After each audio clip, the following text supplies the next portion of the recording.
প্রিয় ছাত্রছাত্রীবৃন্দ, আজকের ভিডিওটি তোমাদের জন্য বেশ গুরুত্বপূর্ণ হয়ে উঠেছে। আমরা তো পাতা দেখেছি, কিন্তু পাতার যে অংশগুলো রয়েছে সেই অংশগুলো সম্পর্কে সকলের হয়তো ধারণা নেই।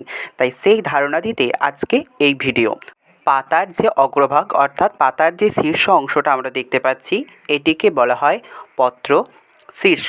আর এই যে দেখতে পাচ্ছি পাতার যে খাঁজকাটা যে অংশটা রয়েছে, দেখতে পাচ্ছি না, এই খাঁজকাটা অংশটাকে কী বলা হয় বলো তো?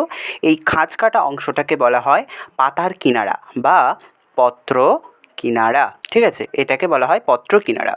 এরপরে দেখো, এই যে লম্বা শিরার মতন যে অংশটা দেখতে পাচ্ছি, একেবারে লম্বার পাতার পশ্চাৎ ভাগ থেকে একেবারে অগ্রভাগ পর্যন্ত চলে গেছে, এই অংশটাকে বলা হয় মধ্য শিরা। মানে মাঝখানে, পাতার মাঝখান দিয়ে যেটা চলে গেছে এটাকে বলা হয় মধ্য শিরা।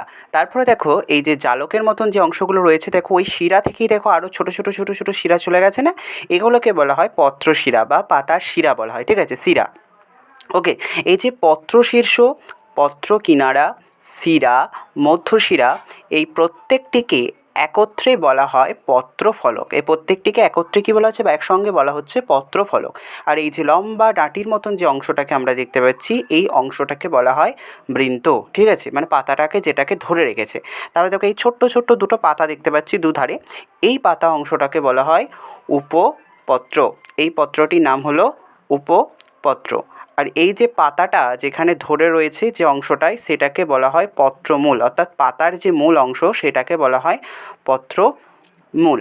ঠিক আছে, তাহলে আজকের ভিডিওতে আমরা দেখলাম একটি আদর্শ পাতার যে বিভিন্ন অংশগুলো রয়েছে সেই অংশগুলো সম্পর্কে। ভিডিওটি যদি ভালো লেগে থাকে তাহলে অবশ্যই আমার চ্যানেলটিকে সাবস্ক্রাইব করে পাশে থেকো, আর একটা লাইক এবং কমেন্ট করে দিও কেমন লেগেছে তোমাদের ভিডিওটিকে। আর এমন অনেক ভিডিওই আমি আমার চ্যানেলে দিয়ে থাকি। ধন্যবাদ।